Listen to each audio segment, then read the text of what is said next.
does Comey come under fire here, Wendy? Oh, he already has. He already has. He is on this table, but in general, I think the conversation at this table is representative of conversations occurring in living rooms across the nation. I agree. And he knew that was going to happen when he came to the conclusions he had, which again is no doubt why he laid out the speech the way he did. And it's why this isn't going away. And it may not. It may not. In fact, just because there's no charges today does not mean, as some of you have inquired earlier, does it mean that there may not be some level of liability, even criminally, for some other acts in the future? And to Wendy's point, still there could be charges down the road. What's the likelihood of that? Low. Low to nothing.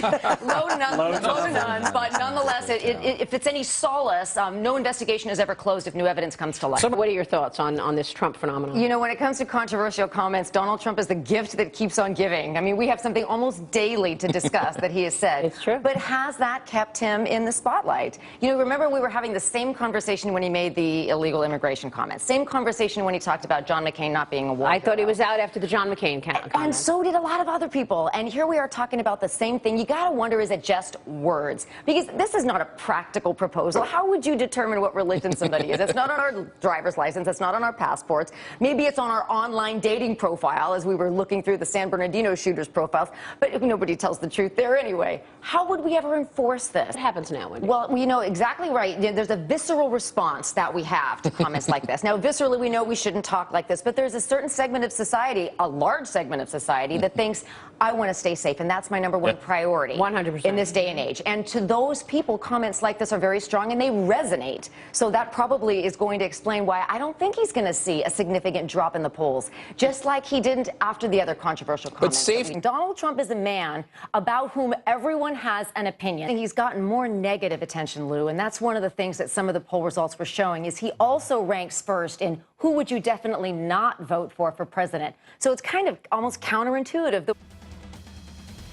Page 6 now, the 2016 race for president. On the Democrat side, Hillary Clinton is having a little trouble with her base this week. Members of the American Federation of Teachers are demanding the union withdraw its endorsement of Hillary, calling it premature and undemocratic. And at a town hall meeting in New Hampshire, she got heckled by a climate change activist. Well, what strikes me about this race on both sides now is the fact that to voters, credibility counts. You know, on the GOP side, we've gone from attacking Donald Trump's insensitivity to his honesty. On the Democratic side, credibility has been something that has plagued Mrs. Clinton for years. And ironically, it's one of the reasons that Bernie Sanders is being described as a fresh face in the race on that account. So will this latest revelation make a difference? Probably not to Clinton supporters, because this is nothing new. I hate to say it that way, but from an ethics standpoint and a credibility standpoint, she'll come back and she'll have some explanation as to why we found the information we have. Can you believe what they say on the debate stage? I mean, Maria, I know you've been in the fray. You can only ask the questions and hope that you can keep control of the answers. Right. But that's credibility seems to permeate almost every issue we discuss when it comes to who do you want running the country. Dr. Wendy Patrick, political analyst, behavioral expert, and author of Reading People, has her eye on the big trends for the debate. She is here with us tonight. I'll tell you, Sean and Jim, I'm not sure what was more interesting, the actual debate or the Twitter after party. Oh, the Twitter after party was wild, wasn't it? Yep. Hands down. Now, this is being affectionately referred to as Trump's bilingual moment. Who knew he spoke Spanish? Yeah. I thought he got on Jeb Bush for speaking Spanish in the primary. And go figure, two of the big groups of voters he needs to win over, Latinos and women. That is why Hillary spent the last week in the debate bunker, prepping and making sure she had everything ready so she didn't have to resort to off-the-cuff remarks, leaving nothing to chance. Let's do something they didn't do last night. Thank you for joining us, love Dr. it. Wendy. No one shook hands. Thank you for having Wendy me. Patrick, thanks so much for coming in. We appreciate it. Well done. All right. In other words, do the Benghazi emails come first? Are those going to come out next month? Those were deleted.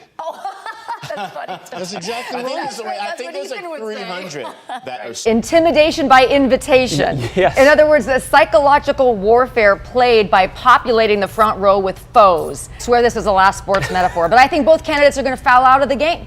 In other words, they are not going to stick with the questions that they're going to be asked. They're very good together. They have very good chemistry together.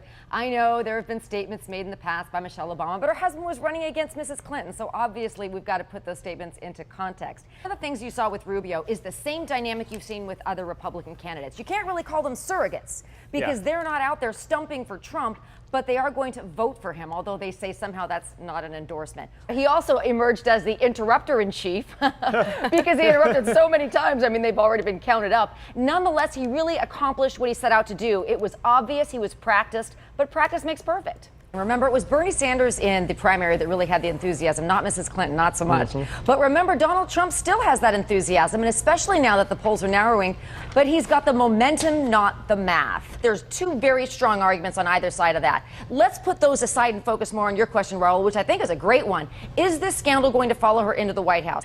Well, we have been talking about this almost nonstop for as long as I can remember. We are ready to rumble. The candidates are preparing. They're going to be ready. They're bringing their very different styles to a 90-minute debate with no breaks. Now, why do I mention this? One of the questions on every American's mind is how long can Donald Trump hold it together?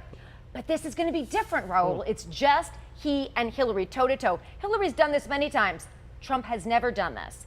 He can't go into hibernation as he was able to do during the primary and let his opponents slug it out over the tough and complicated policy questions. Right now, Hillary's got the policy and Donald Trump's got the personality. Can they learn a little bit from each other in how to provide both education and entertainment, flash and substance? They've got to have both. Or could they both actually maintain a very level, even playing field for the full 90 minutes? If that happens, you know, nobody's going to watch the next debate. Yeah, exactly. People are watching for that. Boxing match, right? Exactly. To come from. What will make a difference is the dynamic that these moderators are going to create. And this was a delicate decision because remember the viewers pick up on the either animosity or congeniality between the candidates and whoever's moderating the discussion. Now, is it a big deal that they have a contradiction over whether Mexico is going to pay for the wall? Right. No. I mean, the art of the deal, Donald Trump first sentence in that book, I don't do it for the money. You don't just go for the throat and go right into who's going to pay for the wall. And by the way, he's likely to find a creative way that Mexico pays for the wall. In other words, they're not going to be just forking over a check. She humanized herself a bit, you know, with the shimmy, like everybody's been demonstrating so well. She also humanized herself by really smiling a lot more. In other words, she was polished because practice makes perfect. But because viewers are voters and because this was a split screen, you know, face-off between the two, quite literally, perception influences reality. So she's going to be working even more so between now and October 9th on making sure that her visuals match her verbals. Right. You know, Raul, health and wealth, those two issues have really dominated the news cycle the last couple of days. Hillary's doctor says her health is excellent. Donald Trump, of course, came up with a glowing letter saying he's the healthiest man in the world, basically the healthiest candidate to ever run for office.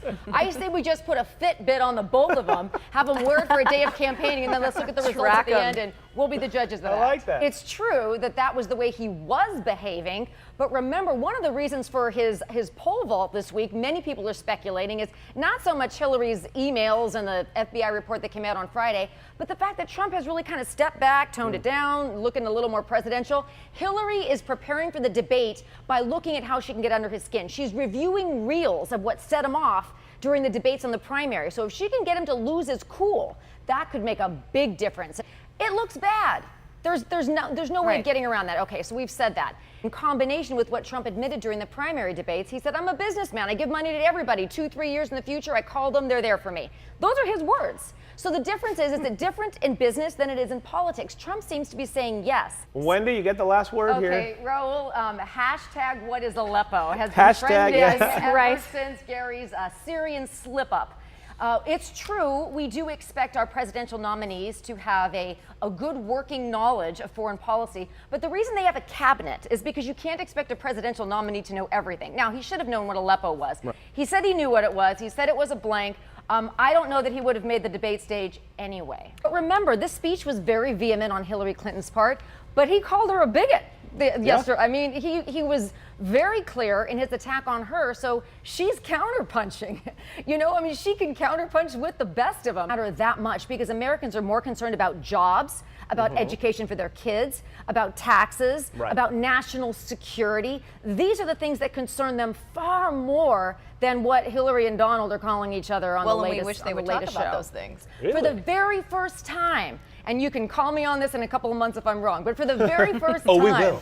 Okay, no, I know. We have seen seen a more presidential, a more tempered. Sure, it's lower energy, to use his own words, but that's a good thing when it comes to somebody like Donald Trump that was his own worst enemy in the primary, or I should say more so in the beginning of the general election. So now that he is staying on script, he's dealing with the issues, he has toned down some of the fire. Somebody obviously took his phone away from him because we're not seeing those divisive tweets anymore. He could definitely turn this thing around, but he's got to start now. Yes, I mean, the October surprise promised by Julian Assange. I mean, this man is despicable but credible. We know that because of the fallout of the WikiLeaks dump that happened right before the DNC, which caused the resignation of 5 top Democratic officials. And if in fact these two men are two peas in a pod, you can see how both of them on both sides could spin this in a way that appeals to Trump voters. Or I should say the undecideds, because all we've been talking about the last couple of days is these undecided voters, the stealth voters, those that are either ashamed or intimidated into not revealing the fact that they're voting for Trump. They need some kind of a rationale to hang their hat up before they come out of the closet and publicly declare, yes, in fact, I'm going to vote for Donald. Republicans signing on to that letter wanting money diverted from Donald Trump to some of the down ballot candidates. We've seen that from many Republicans saying they're going to vote for Hillary Clinton. Can you imagine this? Wow. And